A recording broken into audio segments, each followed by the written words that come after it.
Check, mic check, mic check. Mic check. Mic check, mic check, mic check, mic check. Yo, levels. All right, let's go. All right, let me go ahead and set some stuff up here. For those who are tuning in for the first time, I will have all the timestamps built into this video just in case. Last kudos, appreciate you for subbing in the middle of the stream. Always a joy.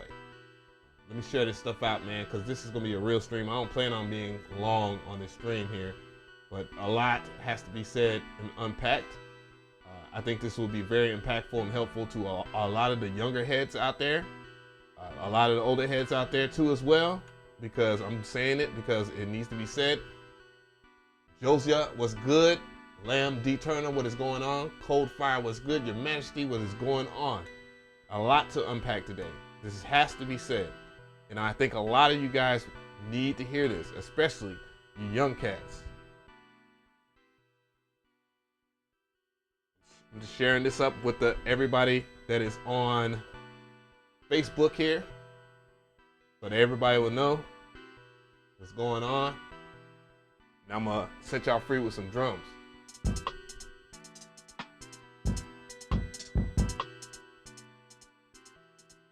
Hey.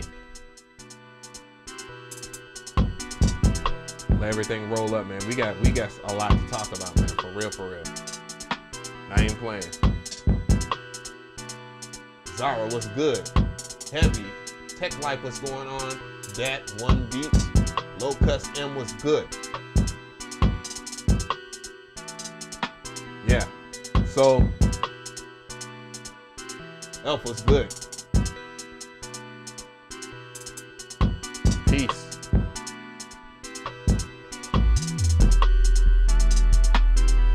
We got a lot to talk about. It's not going to be a musical stream. Well, it's going to be a stream about music, but it's going to be about the things that we need to talk about. So, just let me know if you can hear my vocals. Because that's what this is about, man. Like, this has to be said. Matter of fact, we just going to cut the nonsense and we're going to get to it. All right, so what's going on? I'm checking out the chat right now. So, again, a reminder, if you happen to catch this on the replay and you're trying to get to the root of every topic, I will have them sorted out. Plasma Bay, I appreciate the subscription. We are in the building right now. I'm seeing everybody jump in here. I am 607, what is going on? No echo or anything like that. I'm just going to air horn everybody up. But man, we got a lot to talk about, man. It's a lot of stuff going on. The main topic is definitely going to be about Joe Budden versus Spotify, because I believe that a lot of you guys don't understand what's going on and what the level of this means, not only to Joe Budden, not only to hip hop, not only to podcasting, not only to anything. It has a lot to do with how YouTube and a lot of these other streaming platforms are working and how they work and why things are the way they are in the industry, and why in 2021, if you think 2020 was a sumbitch, 2021 is definitely going to be really bad. It absolutely would be if things don't change. And a lot of change has to happen. For those who haven't been paying attention to this whole sitcom of stuff that's been going on in the industry here, Joe Budden has his own channel on YouTube. He has Joe Budden TV. He's close to 1 million subscribers on here. 100% has put in a lot of work. A lot of what he's done it himself. It's been them. It's been him and his crew, and they have had massive amounts of glow up and massive amounts of say in what everything has been going on. Matter of fact, when they chose not to do podcasting at all, it overall affected how the music industry was moving. And that means that if you have somebody like Joe Budden or whoever, you think about people like Anthony Fantano or anybody else that's a tastemaker, when they decide to leave and music is still coming out and music numbers are down, where else could any of these record labels run to as far as like getting a tastemaker? There's no TRL. Nobody cares about TV like that. Hell, not too long ago, MTV tried their hands at streaming on Instagram. It was met with death numbers in terms of how many people were actually viewing their stuff, and it was ridiculous, right? But so Joe Budden, he had his podcast. All of a sudden, boom, he's not signing up with Spotify anymore. He's dead serious. He's screaming, the typical Joe Budden stuff that a lot of people expect from Joe Budden. He tries to turn up times 1,000. And, a lot of people just think that he's just making a lot of noise, but he's not doing anything. So he ended up responding, of course, to Charlamagne, and that video is right here. I don't know if I can actually play it, so I'm not going to really play it, of course, because I'm going to keep this as pure as humanly possible. And, he basically was telling, that him and Charlamagne aren't having the same argument because Charlamagne does not own any stake in Power 105, basically the Breakfast Club, all the stuff that he has done with them. All three of them, they can't have this argument with Joe Budden, which they're not. It was just Charlamagne, being Charlamagne and speaking his piece no matter what, no matter how much research or whatever is going on. He just wants to speak his mind. And then Joe Budden kindly, and I think this was the most respectful way that he could actually respond. He responds to Charlamagne, which is this video. And the whole crust, the whole crust of the situation here that makes it what it is the Spotify response. Now, to add proper context to this, and I'm not ignoring you guys. I see y'all in the chat. What up, Abel, Millet, Tony Dior, what is going on? S. Thompson was good, and feel free to enlighten me on anything that I might get wrong, guys. I'm not one of those people where I just sit here and talk and ignore you guys and think that I am more important than you. That's just not what it is. I'm sorry. I'm not that type of person. You guys chose to kick it with me, and I appreciate it, so that's the way I like to rock. You know what I'm saying? So air horns for everybody.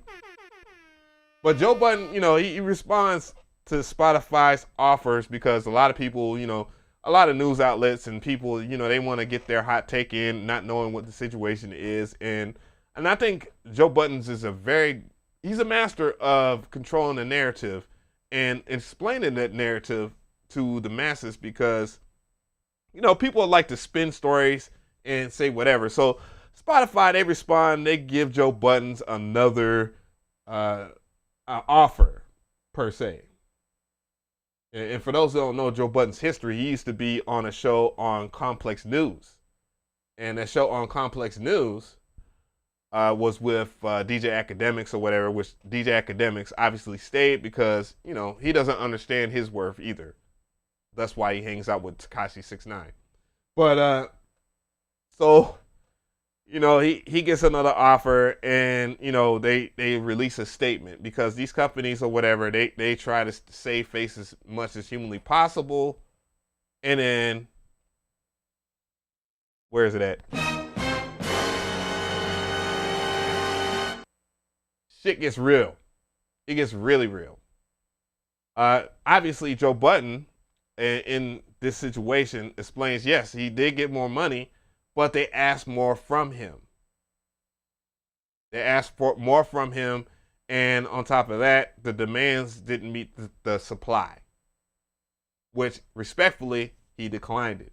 And the reason why he declined it is because of the situation that I'm going to talk about, which a lot of you guys need more backstory on. And for the people that might catch this on the replay, you definitely need to stick around for the backstory. So not too long ago, we all was in a quarantine, right? Everybody bored. You can't go outside. You're going to catch this mythical disease that's going to cause you to die. And I'm not making light of that particular thing. And you know why I can't say it, because, again, YouTube has a thing about mentioning that and who mentions that. But, this thing happens where everybody is quarantined and everybody's in the house bored and You know, people are doing things like quarantine radio. Come on, hell no.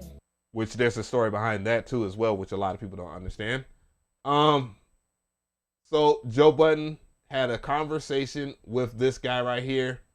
And this is a very relevant conversation. And this is the video that you need to search for. Lupe Fiasco, Joe Budden chat on IG Live. And it was 4 months ago. So that you guys understand the timeline. He was talking about bad label deals. So, he said the Live II is much better than MPC Live II. I like the MPC Live II, but I also like the MPC ONE. We're going to stay on a topic right here, right now, because this is more important than a drum machine or a drum sampler. So they have a conversation, Lupe and Joe Budden, and Lupe was talking about, about a time, basically, appreciate that sub, Drew Dog, about a time where he was offered a deal. And this particular deal is a deal that almost every artist thinks or knows as a scandalous deal, which is the 360 deal. That 360 deal popped up around the time where Spotify was popping. Pandora was popping. The idea of music as a service was popping. You feel me?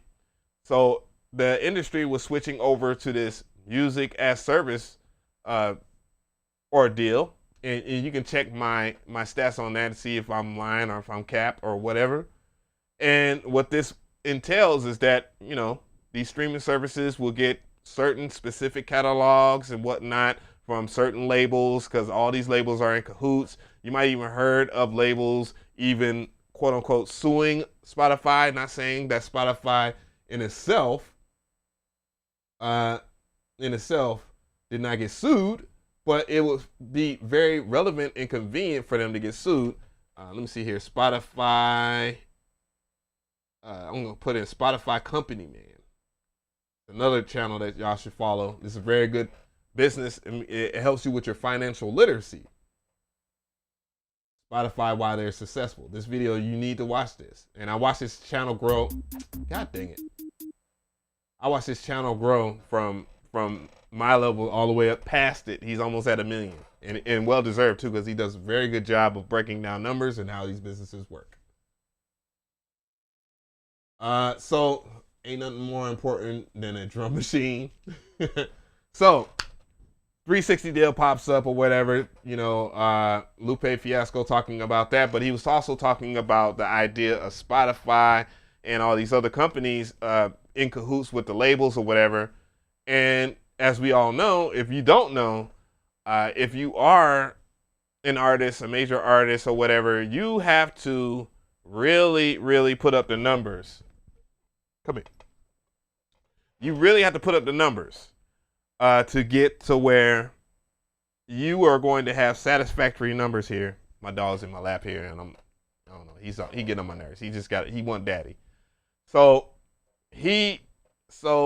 for those who don't know, you're getting 0.0014% from most of these streaming sites. Some vary, of course. They might give you a little bit more, but either way, it doesn't equate up to 1 penny.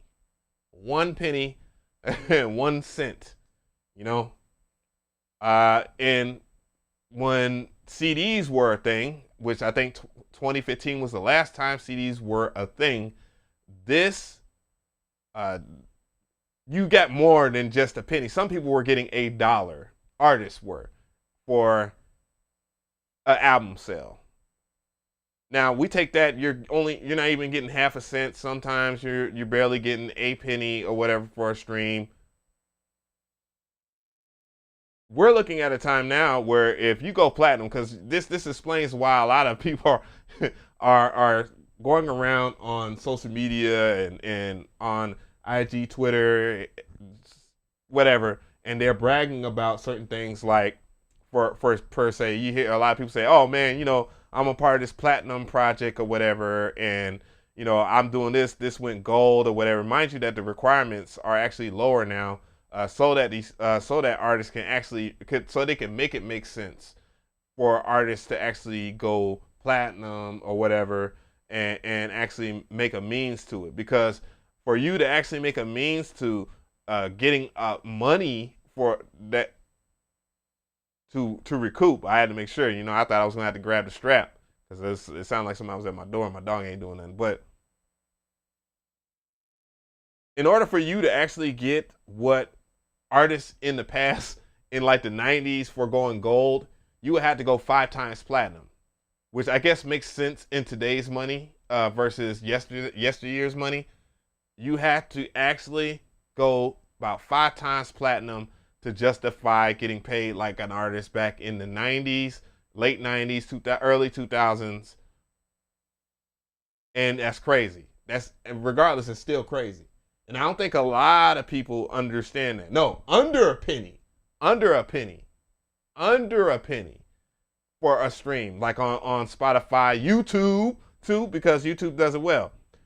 Now we're at the Apex part right here, and I have to give a shout out to DJ Speedy, and I might have to do another podcast with him because I think he will break down the relevance of it, and I think people will take his word a little bit more higher than mine because they're gonna feel like, oh, well, you ain't never went platinum, you ain't never had a Billboard #1. But what is a Billboard #1 or a platinum plaque when I'm making more than the person that's getting a platinum plaque? Let's talk about it.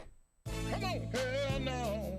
But yeah, so like that's the thing. Like there is so much smoke and mirrors in this game, but the big tilting point is this, what Joe Budden was getting to on his podcast, which Lupe had alluded to, and Joe Budden's had just totally was like, whatever, man.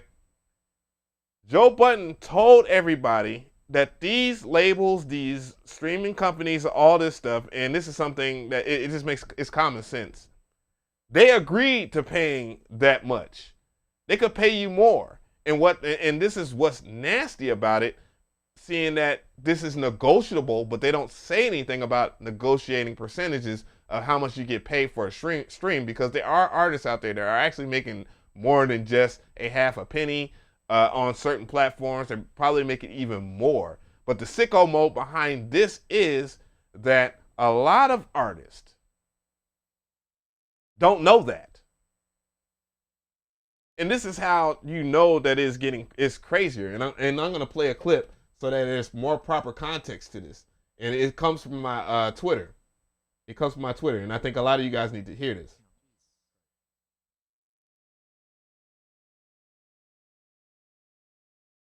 Maybe 20 to 30 million. I think I left about maybe 20 to 30 million dollars on the table. Listen to what he said. I wanted to be away from him, because when I found out from his right hand who left him and came back and showed me all the paperwork of monies that I really made, I didn't even know that I was getting $200,000 to $250,000 a song. Because all he did was give me $10,000 a song or Jesus a remix. Christ. Oh my God. We'll do it live. Fuck it.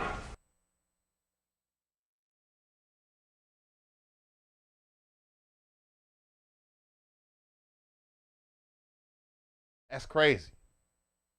That's crazy. That is absolutely positively crazy. That's during Teddy Riley's era, because we have this thing about young heads versus old heads and all this stuff, you know. That's got to go. That's got to go. Y'all better start listening to a lot of us old people. Mind you, I'm in my 30s, but I'm just saying you need to start. I listen to people that are at least 20 years older than me. It doesn't matter how old you are. I will listen to you if you have something knowledgeable to say. I just want to say that. If you have something of knowledge, I'm going to listen to you. But think about that. And we ain't even talked about producers at all. All this is artist stuff. Because when you talk about the breakdown of a song, and then you got all these producers that are on the song here, because the new wave is everybody's got to collab with somebody. You got 2 producers on a song. That's 25%, 25%. 50%, combined together. Artist gets 50%. That's assuming that they wrote the song. If they have songwriters or somebody that hum the melody hook.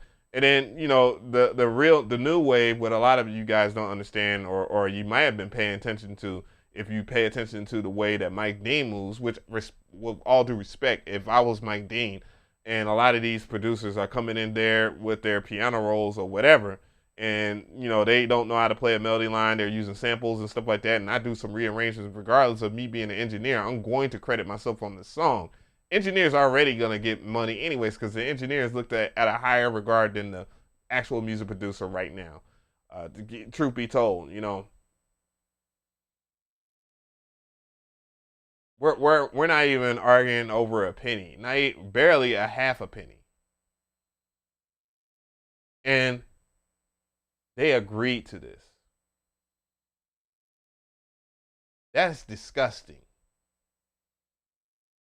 When you start thinking about artists like Lil Wayne, and he's talking about it, and they won't even give him 53 million or whatever he was trying to argue with, you know, and I'm not trying to really get into the business of cash money or whatever, because even at the behest of somebody like Baby and Slim and them versus Universal has probably made billions of dollars.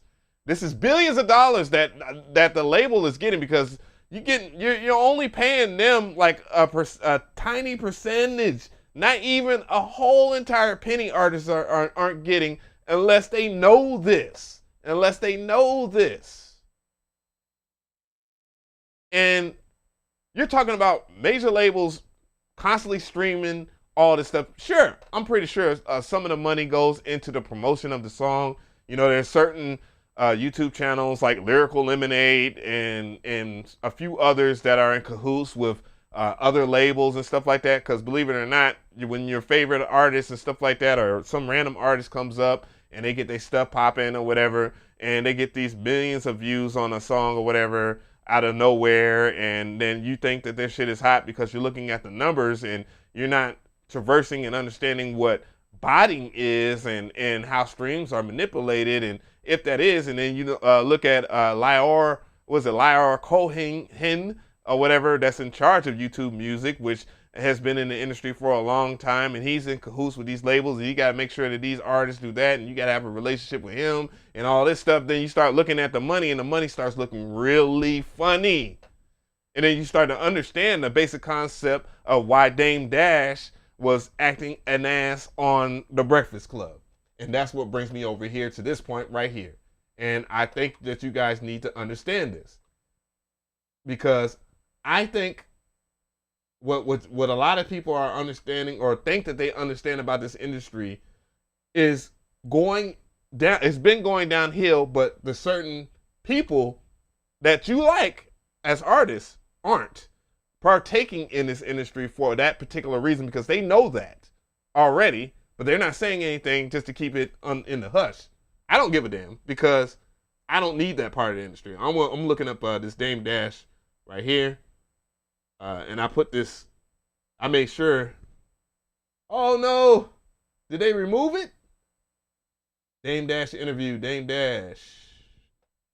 I think they removed it, because I put it on here, Dame Dash Breakfast Club, when he was talking about, you know, ownership and not being that. But this is the one right here. I can't play this whole interview, but it's very important, because now you're starting to see a lot of things that's getting revealed, that's been revealed up to 5 years ago.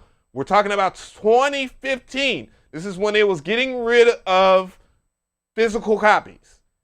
Yes, people are buying vinyl and all that stuff, but how many artists are really trying to press out their own vinyl, right? And how many people, even if it's 25% increase in vinyl sales, how many people are really going to buy vinyl, right? But 2015 was a significant year, 5 years ago. And Dame Dash was talking about that, about ownership. Though he was very abrasive, he was very disrespectful, because that's Dame Dash for you, right? And I play this part. Well, let's talk about you. Do you feel like you get your props as a mogul, I man? don't care. I take my props. I was I laughing. don't fuck about props. I care. I do get my props. I'm not a mogul. I'm a tycoon. I sell oil. Don't disrespect me and say I do everything everybody else does. And I put up my own money. All these so-called moguls y'all talking about, you name one of them that put their own dough up. A boss, you're only the boss if you put up your own money. If you don't put up your own money, I don't care how much somebody gives you, you're nothing but a supervisor. It's not yours. I'm going to stop it right there. You heard him?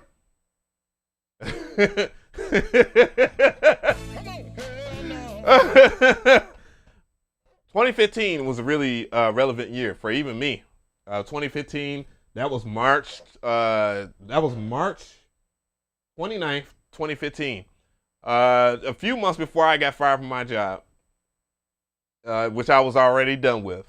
I had just put money into my website, which, you know, is where I would be able to push music out at a low scale. And, you know, I started putting in more time into my YouTube channel. Now, mind you, I am using YouTube as a platform, and, you know, I don't own any stocks in YouTube, but still, nonetheless, I'm still getting cash.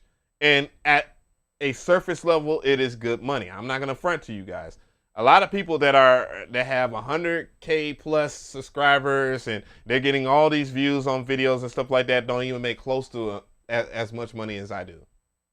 And I'm just talking YouTube. I'm not talking about other ventures that I'm doing. As far as a lot of people that same people that are talking smack, and they quick to jump into my DMs, or quick to, well, not even jump in my DMs, quick to mention me and talk shit and say I ain't did shit.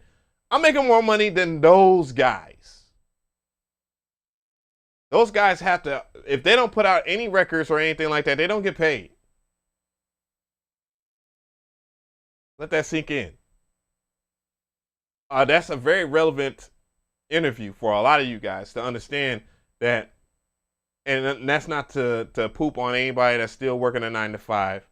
I totally understand that. I get it. Like, you got to make money, and sometimes what you're doing, it takes time. I've been on YouTube for about 12 years. 12 years.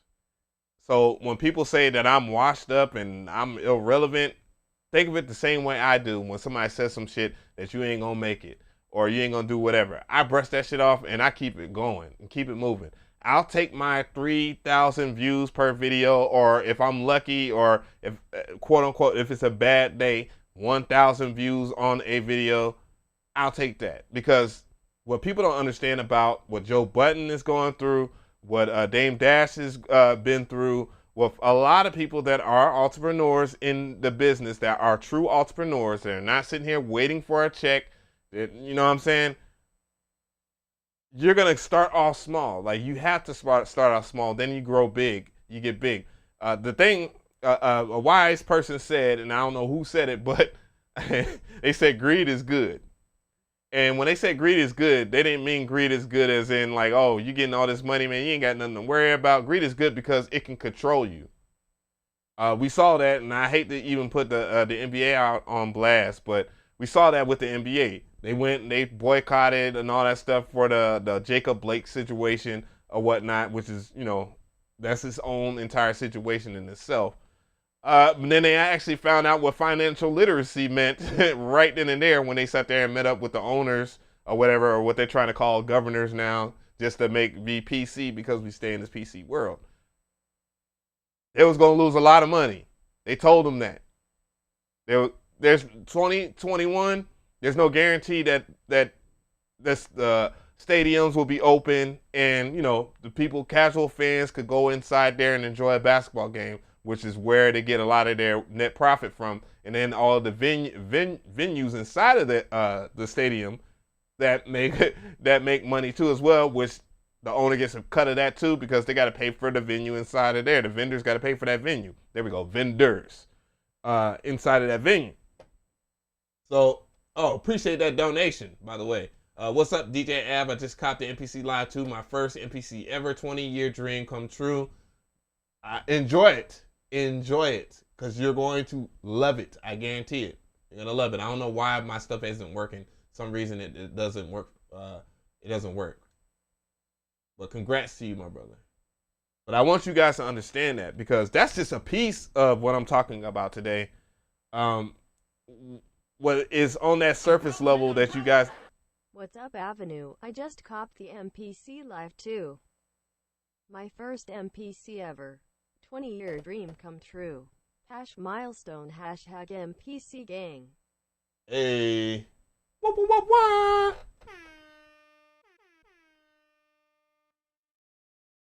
I mean, I saw somebody in the chat. They were saying that Barack Obama talked to the players and told them that it doesn't matter.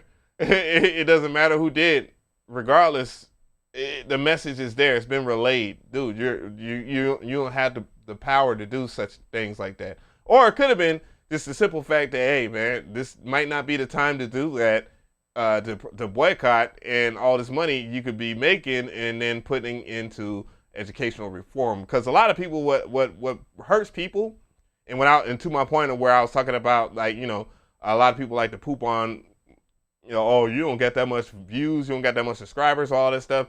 What people don't understand about what I've done in the 12 years that I put in on YouTube is that I'm very grateful for every last person that I did that has watched my videos. And when you are starting your own channel and stuff like that, it's not going to be overnight. There are certain people that are living their best life on YouTube, and more power to you. If you've only been on YouTube making videos for 2 years and you're doing tutorials and stuff like that, hey, more power to you if you're blowing up and you almost got 1 million subscribers. But the reality of that is, when I started doing videos on YouTube, OBS, technology, all this stuff wasn't existing, so I had to struggle. Again, I had to struggle to be where I'm at, to where the quality is right now. Again, technology again, because I got a Canon M50 that I'm using with the USB, and now I have more ways to stream, and I got a better computer and all this other stuff. Like, all this technology stuff wasn't there. Now it is, and now it's easier for you guys to do that, along with people that laid out a blueprint. Not only that, you got to appreciate the people that show up to support you. Because one of the funniest things I saw this year, and it does tie into the Joe Buddens versus Spotify stuff and the importance of ownership, is that a lot of people, they feel entitled just because they can make beats. This is why I'm not choosing to make a beat in the stream. I'm choosing to, fellowship with you guys and help y'all understand what's going on, because it's going to be real. You're going to start to see a lot of people that are in the spotlight right now fade away, because putting in 5 years consistently can wear you out. I'd be massively tired. I did not think that video editing was going to really be this difficult, even though I have a format for it. I didn't think that coming up with different topics and reading and educating myself on many different things, because what people don't understand about education is instruction. A lot of people think that because they got an education that they are smart. No, you only know how to take orders. That's all what education is. Look it up. Look up the meaning of education, and then you'll understand, okay? So, that's the thing that people need to understand about what this situation is that you do need to educate yourself on what is going on and actually ask the right questions. But who's going to give you the manual for it if they're already making billions of dollars off you? And that takes me right back to the Cash Money situation I was talking about. Cash Money already has this crazy situation. Lil Wayne has discovered Drake, for crying out loud. Lil Wayne, which was already a hot artist, a part of one of the hottest groups in hip-hop, period. I don't care what people want to say about Cash Money. Oh, they're not lyrical or whatever, all blah, blah, this, that, and the third. No, they're lyrical to me. They mean a lot to me. And I'm from Atlanta. I'm not even from New Orleans. I'm from here. And they mean a lot to a lot of the movements out here. And it wasn't for Cash Money, and it wasn't for Master P, which this is going to be a segue to that situation. Because holy shit. Yeah, they made a lot of money for Universal Records. Billions, especially during the streaming era, because Drake hasn't stopped being hot for forever. If we're going to pay attention to what everybody else says, oh, Drake is the shit. And true enough, he is. Been paying attention to him since 2009, when most people didn't want to send him beats, because they were like, man, Canadian. Now. Come on, hell no. Laugh now, cry later, right? SoCal says maybe we all have to detach from the dominant narrative. Like, boy, don't you gonna get you gonna get banned. Matter of fact, I'm putting you in timeout.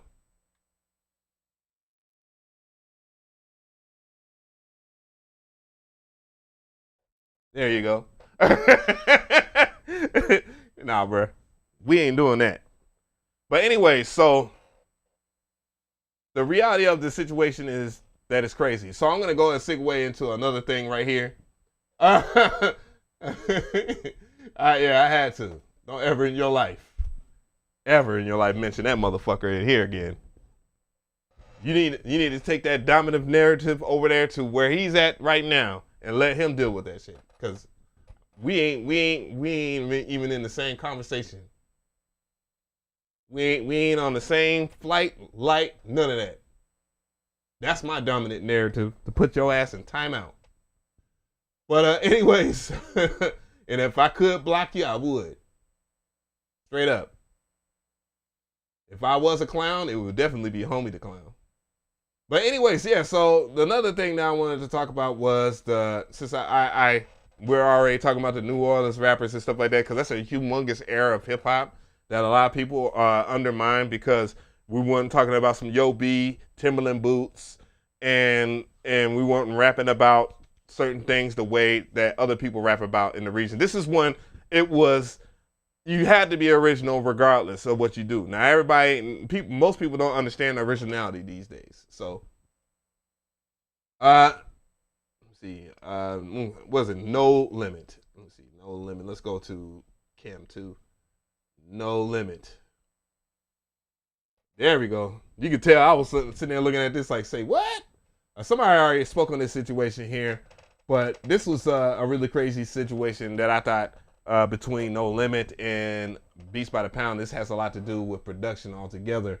And I do think that this is a very important talking point, because a lot of people don't understand what is going on with these No Limit Chronicles, which I think everybody should be watching, no matter what your opinion of BET is. Master P has accomplished a lot of things in an era where there weren't a lot of Southern artists out there winning. Like like one of the few people that were winning out the time, and shout out to the Dungeon family, was Outkast, Goody Mob, and yeah, per se, that was a really thin time, but New Orleans really held it down at a really crucial time here. And 666 Mafia and UGK and the Trick Daddy and the Trina and just Slip and Slide all together. Like those, all the people that I just named, they were very different. But what made Master P really different, and it was really crazy because within this situation, Master P was explaining the unimportance of Beats by the Pound to him, and Beats by the Pound was trying to relate their importance to No Limit. So how do you define yourself as important to a movement to where the leader of the movement is discrediting you, is to lead that situation? And that alone, that brings a lot of courage. And I say that in the nicest of ways, because I do have relatives that are actually a part of that movement altogether. I am closely related to C Murder. And, the situation at hand, is pretty tough, because if you are a fan of Southern hip hop and you listen to the Master P era and you remember how much music that they put out, Beats by the Pound, 100% pound for pound, was the heartbeat of every last one of those tracks. Could you imagine being one of the few in-house producers inside of a mass conglomerate such as a No Limit, and you produced a lot of massive hits like Make 'Em Say there's some that weren't as big, like No Limit Soldier, but that was really big in the southern southeast region. Huge record. Love True to the Game. I love that compilation. Really hard. And they have bangers all over that joint. But you start to think about, him producing for, not him, I say KLC, but KLC and Moby Dick, they produce a lot of the bangers for No Limit. And Master P just says once they left, did you ever hear from them again? That kind of left a sour taste in my mouth. I mean, as a hot take, I think that was crazy. A lot of the artists that were a part of No Limit when it was during this moving point would strongly disagree with Master P on that. But it's just crazy how, you know, certain times where, you know, somebody can be so much of a leader that they don't see other people's worth in the company. It happens all the time. I'm just, you know, that's one of the things that you understand. Hey, somebody said Mac, boy. I remember hearing Mac's album and hearing the song with him and Mia X called Boss Bitch. That was a tough one. And one of my other favorite ones off that is Murder Murder, Kill Kill. That whole album bang. That whole album slaps. It's crazy, you know, to see somebody like Mac just get locked up for murder. But yeah, that album's dope. But yeah, to kind of undermine what is going on, I actually left a message too. Like I just left a message on that. Where is it at? No Limit Chronicles. Where we at? What we talking about? Where we at though? I'm just gonna go over here so I can add proper context to this. Yeah, it was over here, I believe. Oh my God, that joke with Snoop Dogg and C Murder.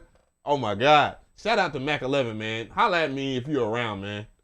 I definitely want to know what's going on. You know, I know you. Last time I heard of my homie, that C Murder had a label called True Records. I was about to do some type of a deal and become an in-house producer, and a lot of my production is actually influenced by KLC. I hold him in my top 5 best producers. Around the time where I saw Sound Oracle talk about the time of super producers is over and all that stuff, and Triza, and if I get your name wrong, I didn't mean to mispronounce it. He was talking about Hit Boy, and I was just thinking to myself, like, Hit Boy? I mean, Hit Boy is dope, absolutely, but super producer to me is like KLC, Moby Dick. Like, that's super production right there. You produce for all those people on the label single-handedly. Very few other producers actually worked with No Limit at that time.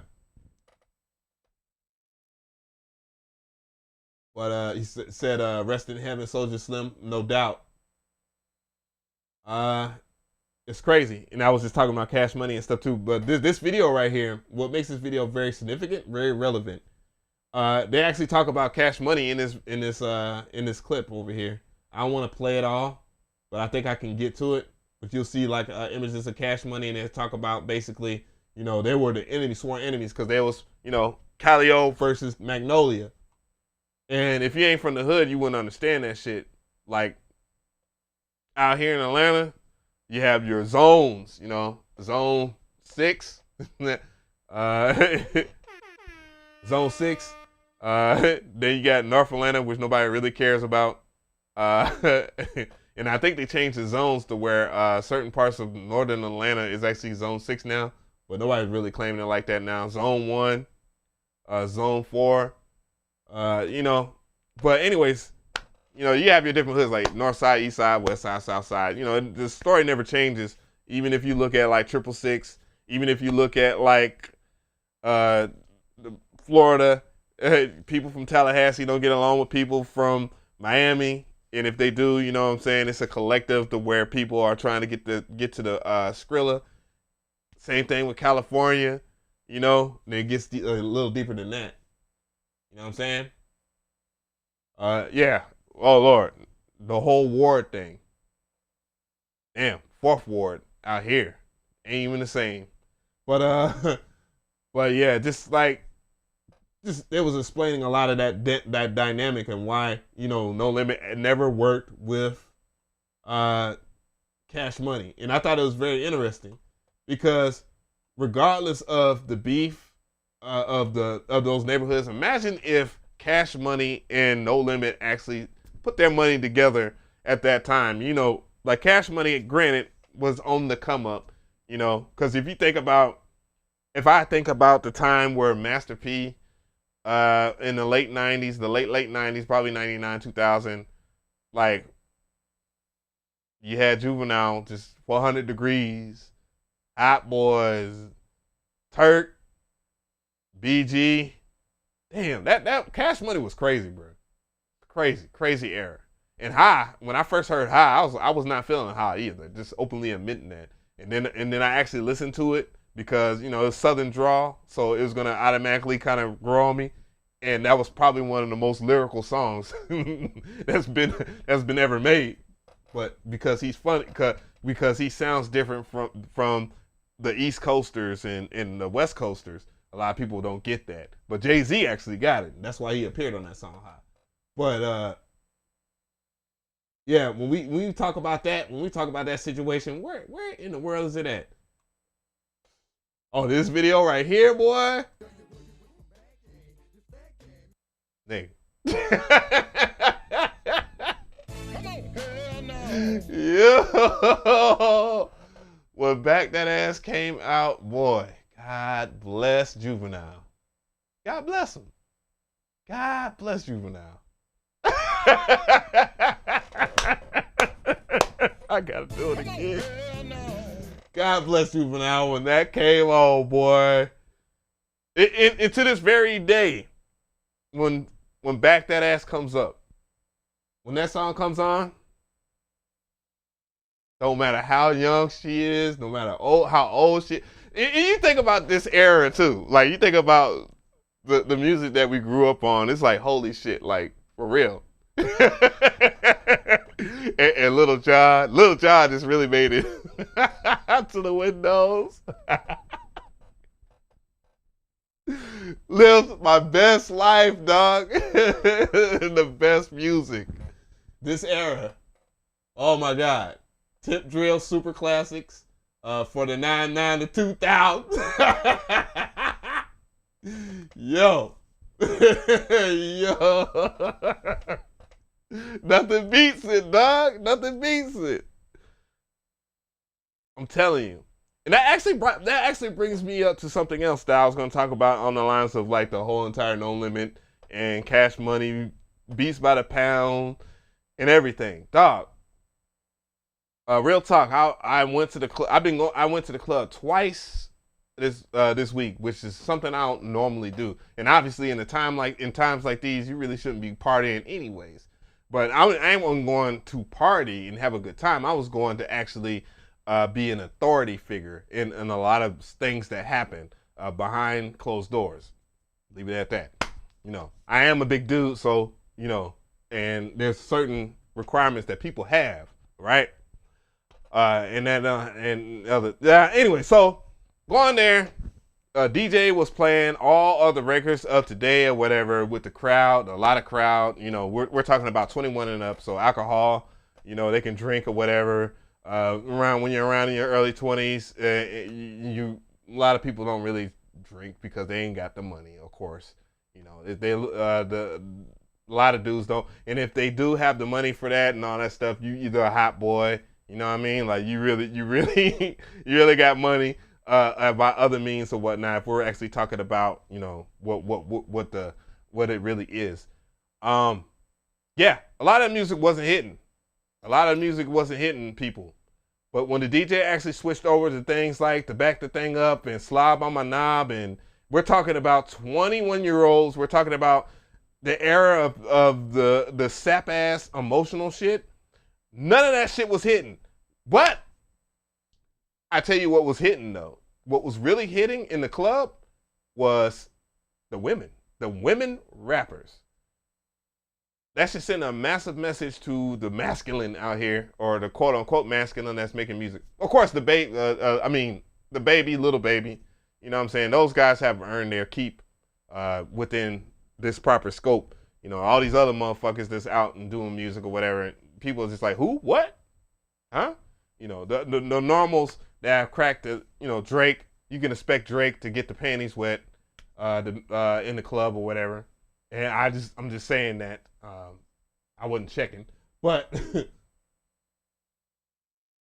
let's see. The song makes you want to go to church the next day. How do you do a rail off of a stripper through a mask?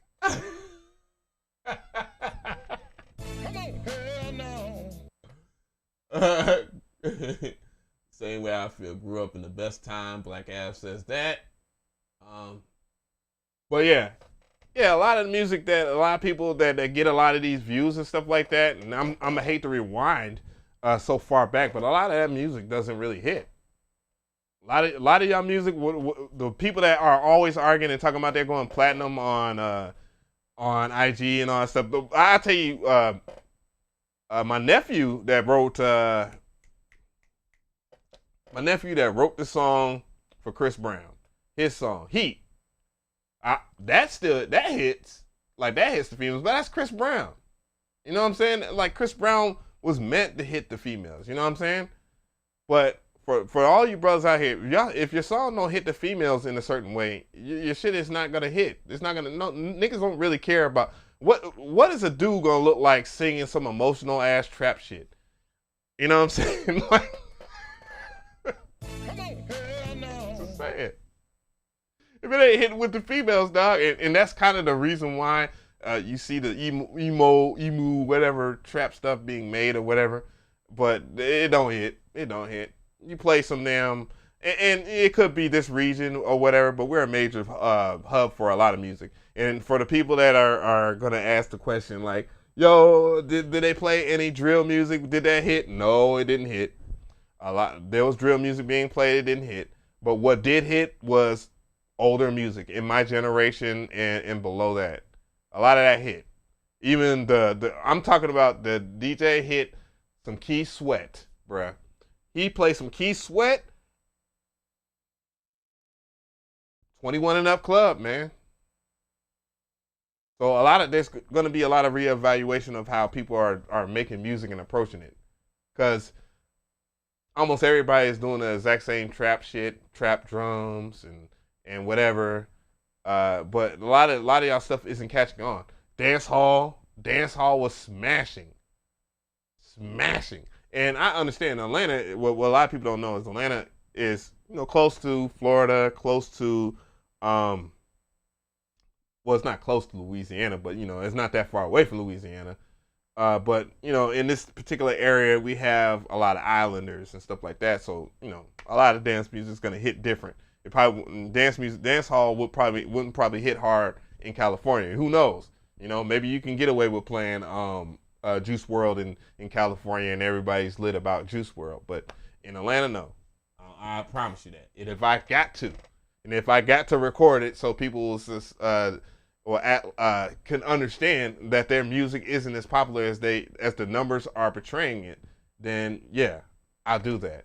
But dog, Slob on My Knob, that came out 20 years ago. It should not hit harder than a brand new song that's supposed to be lit that got 1 million+ views within a few days.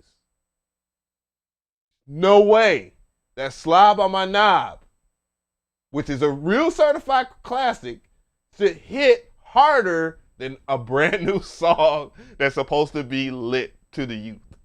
And I get it. Dance hall trap though, there are some dance hall trap. There's dance hall trap. There's a lot of people that do dance hall trap, but whatever. It doesn't hit like a lot of people think. But dance hall altogether hits. The Warehouse used to hit back in the day in Atlanta pre-Olympics. Oh my God, Gary.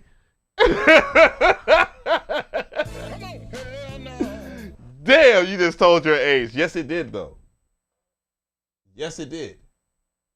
Like that, it hit really hard, bro. Oh, I know. And somebody made a valid point. Somebody was saying Mayhem Productions was saying that wasn't even mainstream, and he was probably referring to what I was saying, Slob on My Knob. Was that off of Tear the Club Up Thugs? I think that might have been off of Tear the Club Up Thugs. Let's see, Slob on My Knob. Of course, I can't play that. But I'm not playing anything. Club 779 West End. For those that aren't from Georgia, dog, there was a time.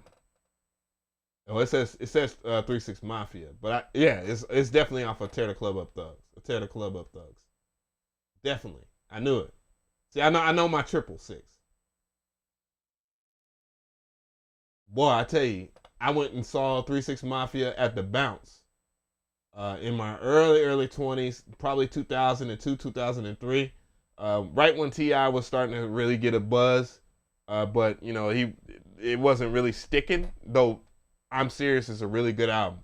If you really want to hear the essence of Southern hip-hop and trap music, and even within Tear the Club Up Thugs. But this song...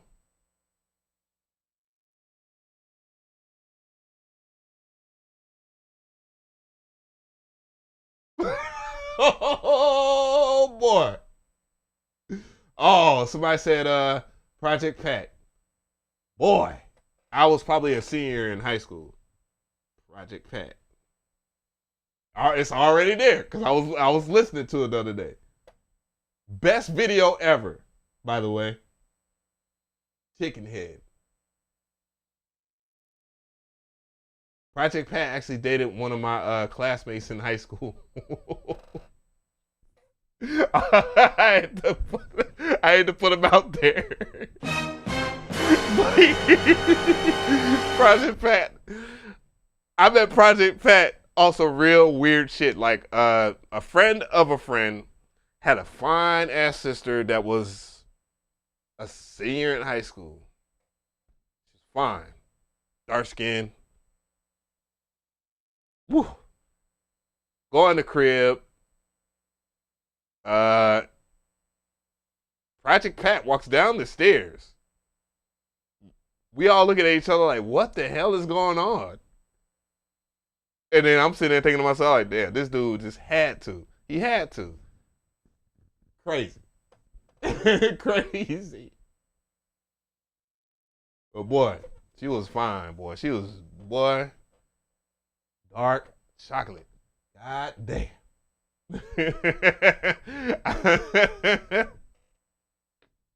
Crazy. But yeah, man. Just really weird times for music. I mean, I'm not trying to, you know, that's the thing too. I don't want to be that guy that's like, you know, because I'm older. Oh, your music is whack, man. You know, our era is the best. Because my parents didn't do that to me. I mean, mind you that, you know, rap, when I was a child, was still developing. You know, Run DMCs, the Houdinis, you know, the Kool Herc. Well, I wasn't born when Kool Herc was really getting into the game, you know, with that part of hip-hop, the very, very DNA of hip-hop. But, you know, the Grandmaster Flash, I'm just saying stuff now. But Run DMC was definitely an LL Cool J. Like, my parents love all that shit. You know what I'm saying? I just love, like, maybe 20% of it, you know, of what my son likes. You know what I'm saying? Two-Way Freak, Baby Mama, Tongue Ring. That was a classic album. That was a classic 666 album. I'm gonna see if I can type in Tongue Ring. Yep. You can tell I'll be listening to this shit. This album, dog. This album, senior year 2000, boy. I remember somebody wanted to trade me 3 6 Mafia. This right here for Charge It to the Game with what's his name? Silk the Shocker. And that Charge It to the Game was hard. Silk the Shocker, I mean, again, that was Beats by the Pound working in Magic with Silk the Shocker. Though I did like Silk the Shocker's offbeat flow, and you know, obviously it ended up working in the game somehow with other rappers. But boy, and it's one of my favorite videos too. God damn it, I hate YouTube and their rules. But boy, classic, boy. It's classics. Sipping on some syrup. At a Club Up 1997. Riding Spinners was not on that album. I think that was on Choices.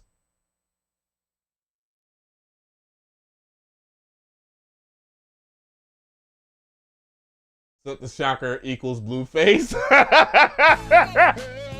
For real though.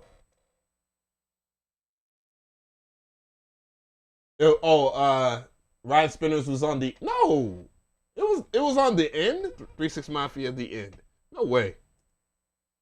If I'm wrong on this, I'm gonna feel real bad. But the end.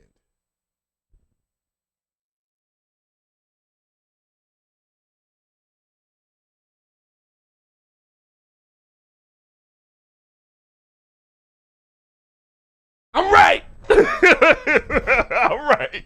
Yes. But that's a dope ass album though. It's a dope ass album. All right, you a Tommy Wright the third fan. Come on, man. Come on. If I like 666, then why in the world would I not like Tommy Wright the third? And it all starts with Tommy Wright right here. If y'all really want to know something, look at it. I already looked it up. I already looked it up. This right here, and actually this one right here is the best one. Off of Ashes to Ashes, Dust to Dust.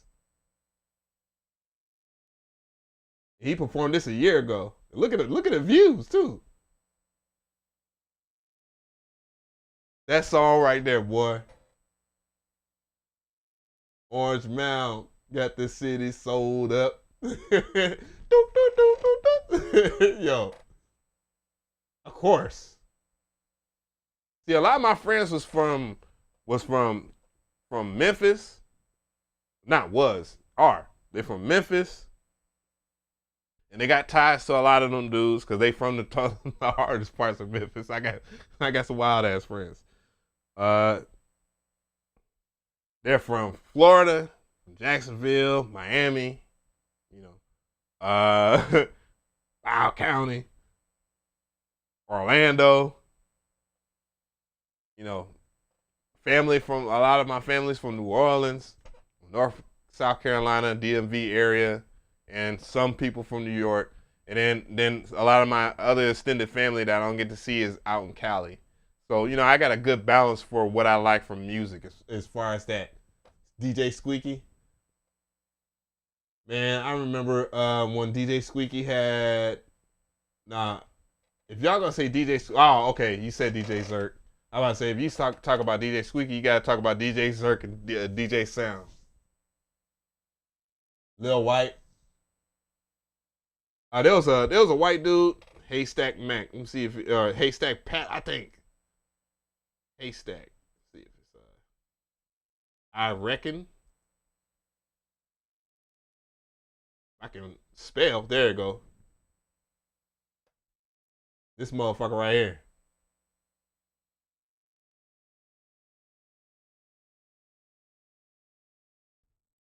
This nigga, y'all get a chance, y'all listen to this record. That motherfucker hard though. Don't know what he doing now.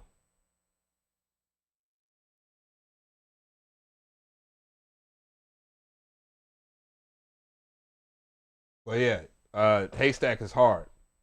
We had a dude, I don't know, I think he might be locked up. It was a white dude from Atlanta, and if it wasn't for him catching this fucked up case out here, he would have been really big, dog. And he would have been really legit because he had the cred, everything. 100% cool with everybody I know. And he had the rep, everything. His name was Mike Hayes. And he was rolling with Don Cannon early before Don Cannon had really they started the Gangster Grill thing and all that stuff. And he had a friend of mine by the name of Little Ben, which he knew everybody from every part of Atlanta, and a lot of those dudes end up blowing up too as well. And they just end up becoming close friends, family, all that. But yeah, he had brought Mike. It is mad as hell because this is why I should have quit my job a long time ago and went after the music shit. He brought homie into the crib, and he was ready to go. I didn't think he was gonna get it because he was already with Don Cannon, but I think he was already having, when you start rocking with somebody, you rock with somebody for a long time, man. Y'all end up falling out because one person is getting more success, and when you're young, you don't know how to handle it. And when you don't know how to handle your success, that means you start getting the big head, you get the ego, and all the good moving parts around you, the moving parts that make you good. And just like in the whole Master P and Beast by the Pound situation. Remember, No Limit was really huge. No Limit was stupid huge. Like 97, he was putting out movies. 97, 98, he was putting out movies like I Got the Hook Up, and they were good movies.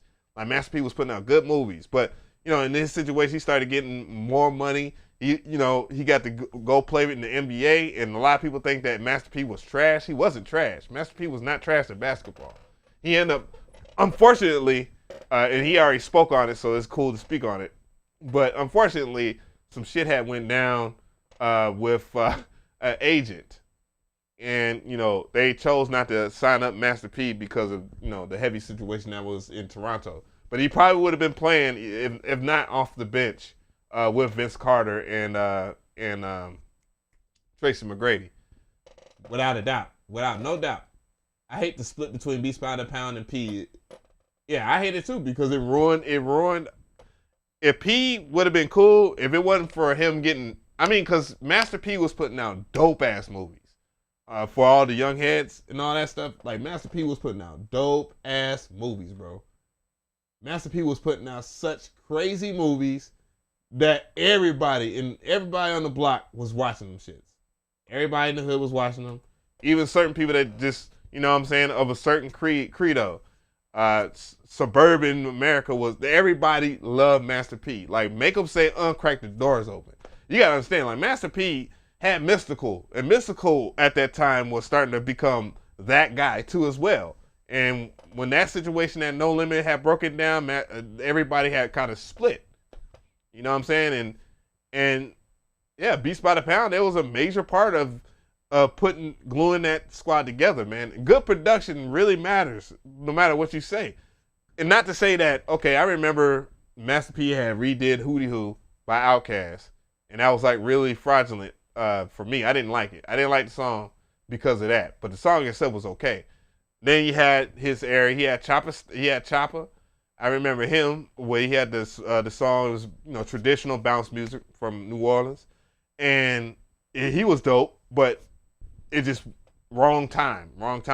But then he had the 504 Boys. He was doing the Wobble Wobble, and that Wobble Wobble joint was big. I ain't gonna lie, that was a really tough joint. And I don't know, that might have been what was Wobble Wobble?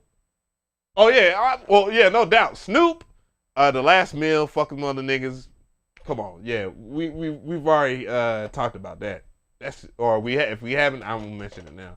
But that was a really huge part of Master P's legit run, like the No Limit run. Stop saying Master P. No, and Mia X. He had one of the hardest female rappers that is massively underrated. Mia X is a really underrated rapper. Like she is. Like she could dust a lot of females right to this day. She was that hard. She was that hard at that time. She's really a really dope rapper. I had Mia X album. It's tough production. You ain't gotta say too much. By the look in your eyes, I can tell you wanna fuck. Boy, stop. Yo, man, crazy. Yeah, and then on top of that, they had the right type of promotion for those albums too, as well. Somebody just mentioned the classic. Damn it, man! But I had to dig for that. But I do have some of the cases and stuff like that for it. I don't have the CDs because my asshole ass friend took all of my damn No Limit CDs. I don't have not one of my No Limit CDs. I had almost every single one of those albums.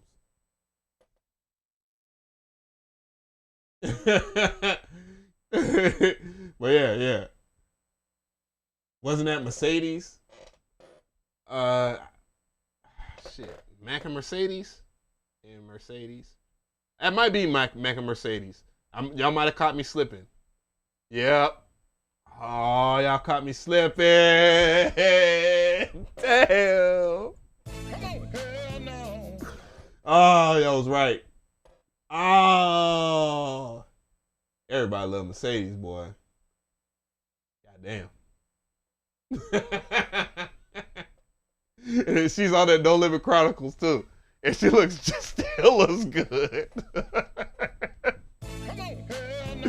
Yo, that was the perfect song, boy. I was getting clowned in Philly, and I'm from Philly. Wow. I can imagine that. If he was from Philadelphia during the No Limit era and all that stuff, almost all my homies and shit like that from Philadelphia, they was listening to. They hated a lot of Timbaland's production. No disrespect to Timbaland because he's getting his thing. He's getting his internet on now. But a lot of them hated, like a lot of the bigger primetime producers, they like the Southern beats. Like a lot of them. Because that during the era, Beanie Siegel, let me see. Project Pat, I think it might have been Project Pat, Beanie Siegel. And I think Beanie Siegel still stays out here in Georgia too. So y'all see I'm not lying. Like a lot of the Philly dudes, they like the Southern shit. Like I remember Jadakiss getting on the Never Scared remix, you know what I'm saying? Cameron and all that, you know. But like Cameron's not from Philly, I know that. But you know what I'm saying? Like a lot of them like that type of style, you know what I'm saying? So one of my homies when I went to college and stuff like that was from the hood in Philadelphia. He was from the hood. He solidified that when he took me to Philadelphia during spring break, my freshman year. I'm like, God damn, Philly, dirty as hell. But I was like, shit. But they was listening to Master P. To my surprise, they was listening to I hate to mention him while I'm talking about Master P, Pastor Troy. But but I love Pastor Troy, obviously. Like they was listening to a lot of Southern artists and stuff like that. Of course, they was like, "Yo, beat. They don't got no bars, but man, they should be hitting hard, man. I don't be wanting to fucking listen to this while I'm in the club and blah blah blah and all that shit." You know what I'm saying? Philly was on that Rough Rider wave. Yeah, I mean that was hitting in 2000, but and that was like around the time when Eve was really popping too. That was one of my favorite Alchemist tracks. We Gon' Make It. Remix. I guess. That was a hard ass album too. Hard ass Jadakiss album. Yo, this right here. Hold on, let me put this in my watch later. Yeah, Eve is on this. But yeah, Eve was starting to pop. You know, Eve, for some godforsaken reason, Eve's album, her super classic. Why? I'm gonna put that in my watch later.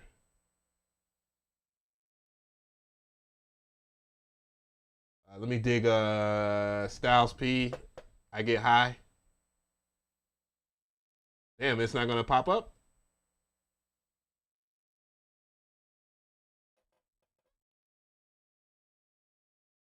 You already know what I was about at that time. I'm just saying. Man, goddamn, man. Talk about depth of versatility in music. Somebody remade I Get High in FL Studio? I would love to hear that. That was a tough ass fucking... That's some tough ass shit right there, boy. Who made that too? Who made that beat? I never knew. Oh man. Let's find out together, guys. If y'all don't beat me to the punch.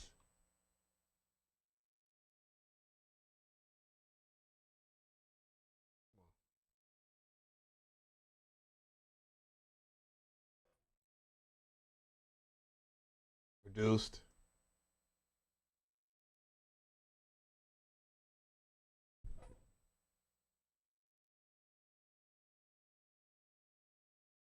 What? No way Swiss Beats produced that. What? I don't believe it. What? There's no way. We clicking on that. No way.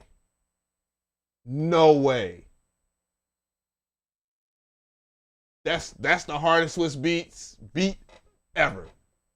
And I love a lot of the shit he did with DMX, but dog, that one right there, stupid. Wow. Come on, hell no. Never knew that. Wow. Swiss Beats made that. Saint Denson produced, Swizzle Beats co-produced. That makes sense. That makes sense. Yeah, it does say that too. Oof. It says produced by Swiss Beats and Saint. Come on, man. Freaking fingers. And by Saint Denson. That makes sense. I'm about to sound like no way in hell. I'm not trying to discredit Swiss Beats, but goddamn, that's a hard ass beat, bro. Like tracks like that make you like that. Those were the tracks that inspired me to want to be a producer and make just one. I don't care what you want me to be considered as or whatever, beat maker, producer, or whatever. Those were slaps. That we gonna make it, shit like that, and then South shit just started happening. You know what I'm saying? Just like it's like, whoa, these slaps coming from Jazzy Faye, like Jazzy Faye. If you Jazzy Faye, let me get you started. T.I., Let's Get Away.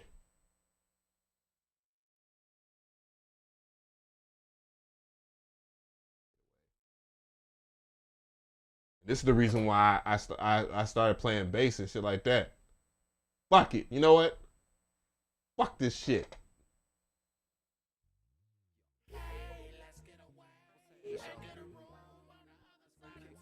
Oh my God, I forgot how shitty that version is.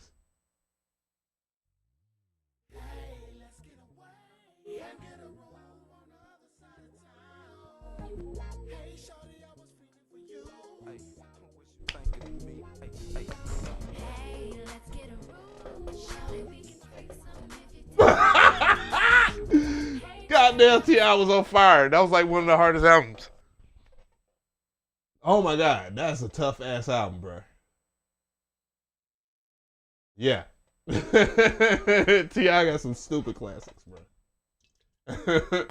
Like people be shitting on that man every day. I'm like, you tripping, dog? Tripping. Bruh. Mind you, this is one of let's see. Doing My Job.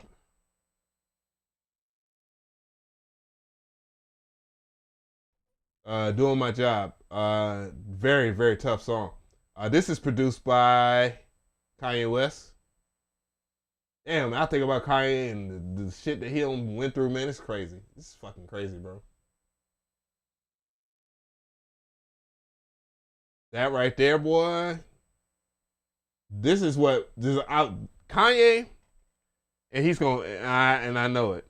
One day, I'm just gonna run into it. I remember you saying that I was one of your biggest influences when it comes to sampling. Yes, you are, Kanye. I will openly admit that any day of the week. I'm not happy about all this other stuff that you do, but when it comes to this damn production shit, that to me, Kanye West is probably one of the ultimate super producers that is. There's just no argument there. Everybody knows that. But yeah, like Kanye has a massive. The only other producer that really in hip hop that has, and you would have to put Kanye's rap career to the side to compare it, but it will be Rick Rubin, which so happens to work with Kanye West on pretty much every one of his projects. He always gets Rick Rubin's opinion on that, and it's because Rick Rubin has worked with so many different types of artists. And I remember when Kanye had a run where he just flat out, at a time where the Neptunes were producing every single thing, and they weren't letting up. Kanye came through with sample-based production and was killing that shit. Like I remember the Alicia Keys, You Don't Know My Name. Alicia.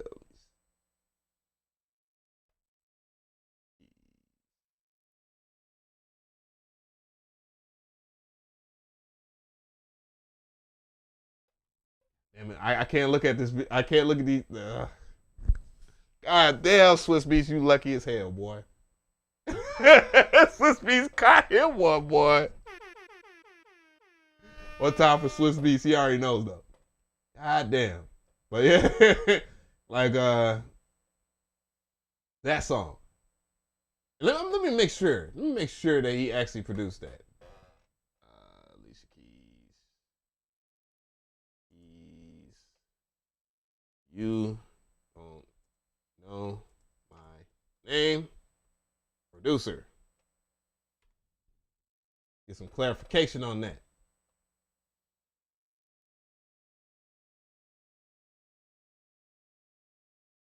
Name. Come on. Songwriter. Written by Keys, Kanye West, and Harold Lilly, and produced by Keys and West. Keys and West.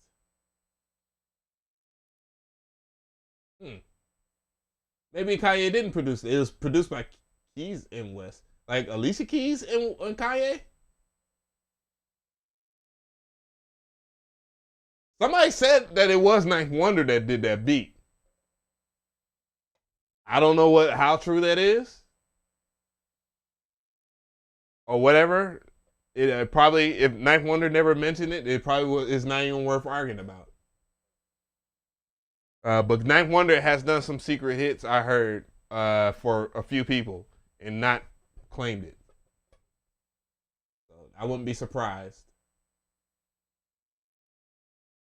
Just Blaze and Kanye neck to neck as far as sampling goes.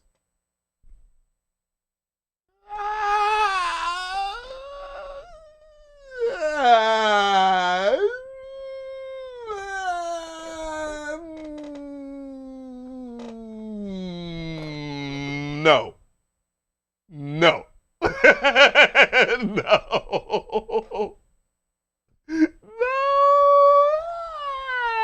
I don't agree.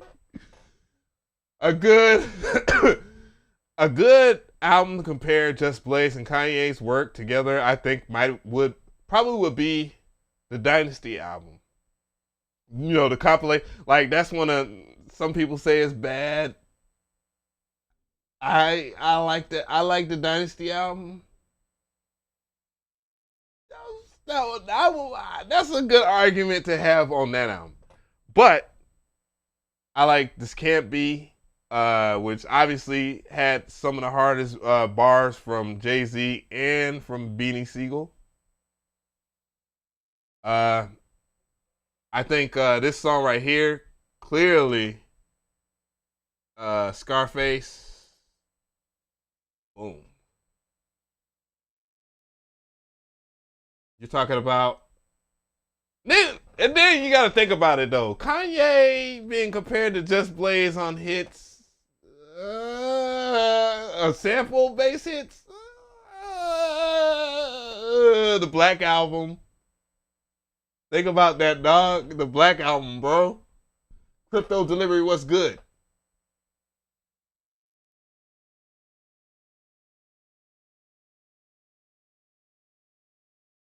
Taharki Music says Dynasty album is a classic, hands down. I love that. Timbo, yeah. I mean, yeah, that's a better argument. That's a better argument to me. And that's not, I'm not disrespecting Just Blaze. I'm not. So if you ever catch wind of this podcast and people just clip me on some shit, dog, I love your production. You're hands down one of the reasons why I like the MPC. Now we're talking about MPC. No. But you don't know Just Blaze. I don't know. Come on, man. Kanye flipped the Lucifer shit, man. That shit is what, as bad as people, the stigmata behind that song, which people don't understand, there is a Luciferian side on both the left and the right hand side. So people consider God, Christ, Lucifer, and the devil, whatever, Lucifer too as well. Or whatever you believe in. But let's see. Jay-Z, Lucifer. Oh, one thing I will argue is this right here. What's it called? Allow me to reintroduce myself. My name is Ho. That? Oh, public announcement.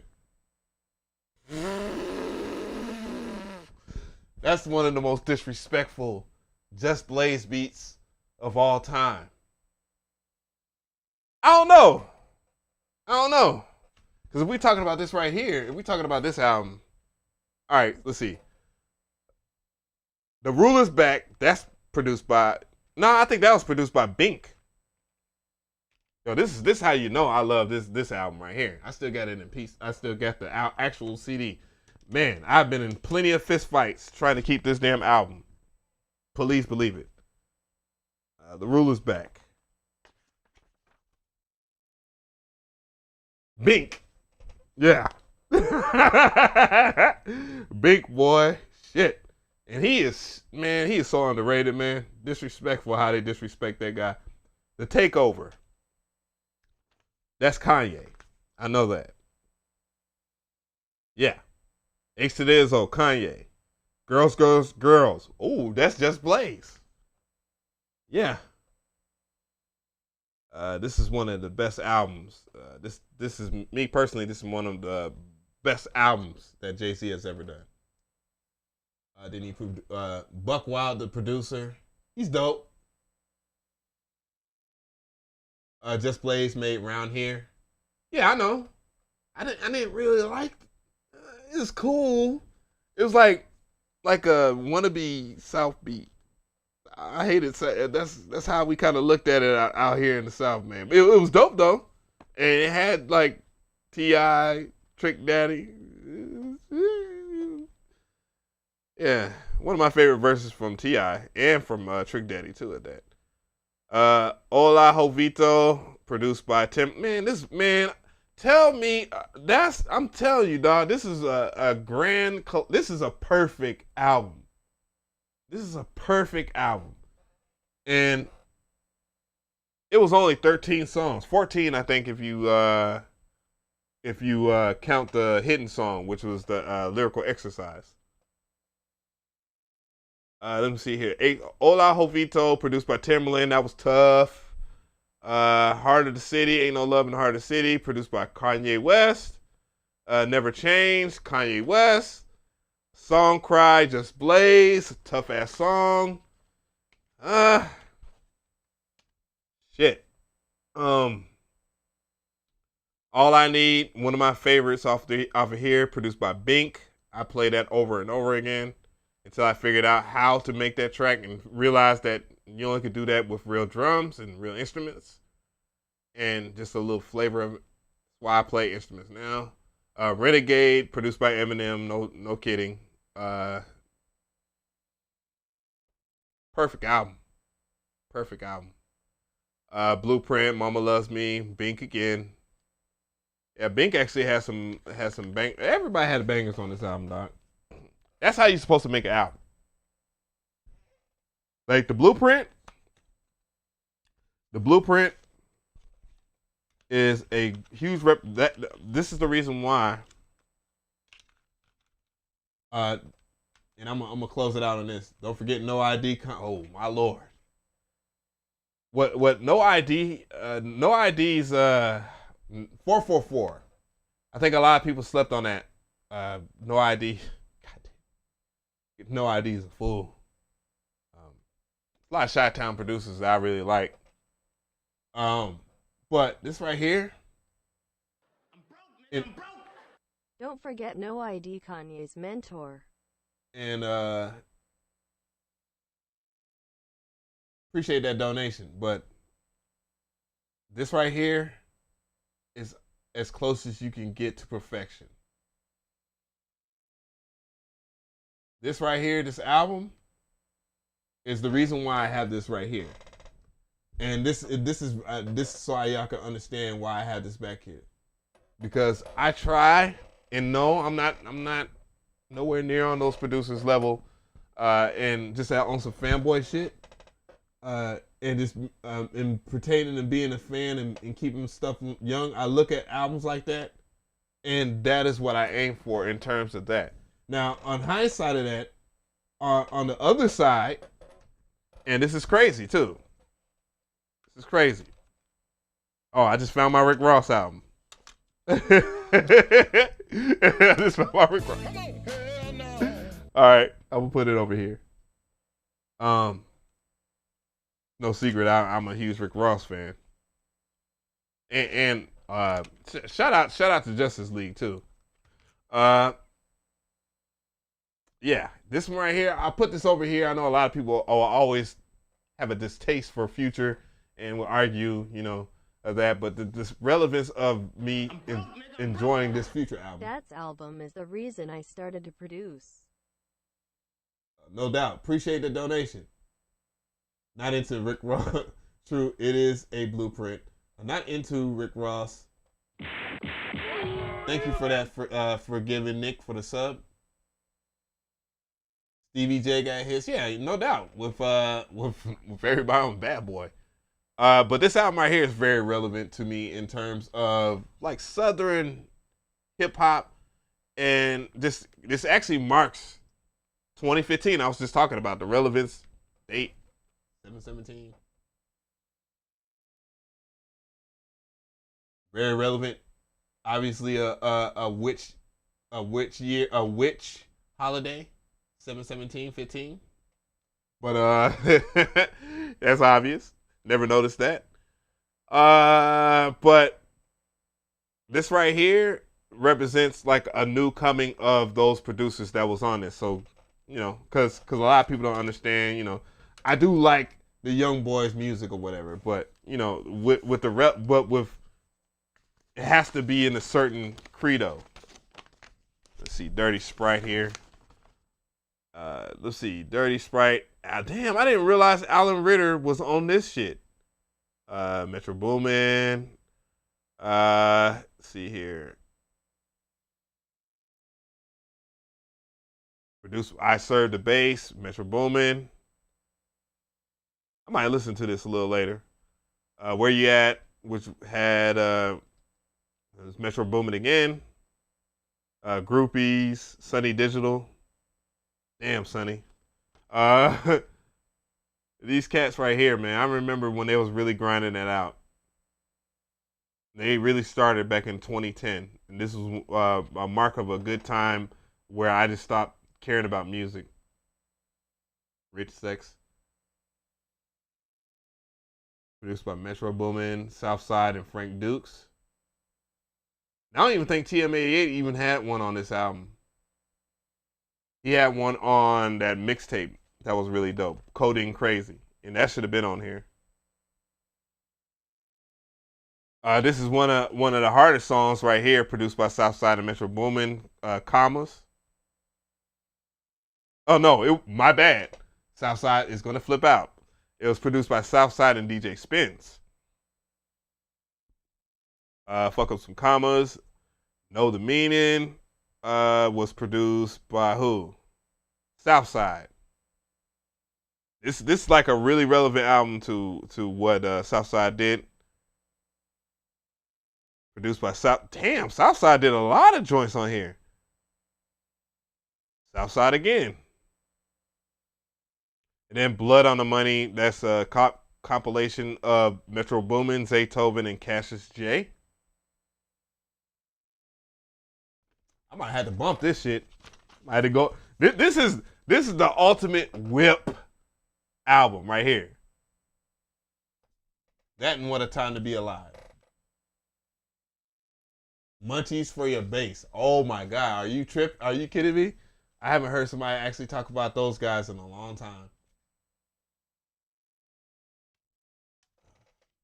Yeah, Justice League for a long time was a really tough production crew. They really were. It was really tough. Let's see here. What the hell is going on? Okay. But yeah, Justice League was really, really tough for a long time when Young Jeezy on Now. And I ended up doing a review of their plugin years ago.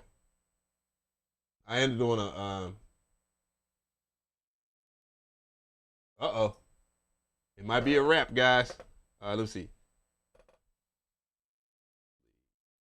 Do I have it as Justice League? The Justice League plugin. Society. Ooh, look at that. 85%. Well, anyways, guys, I'm about to slide. Y'all have a good evening. God bless.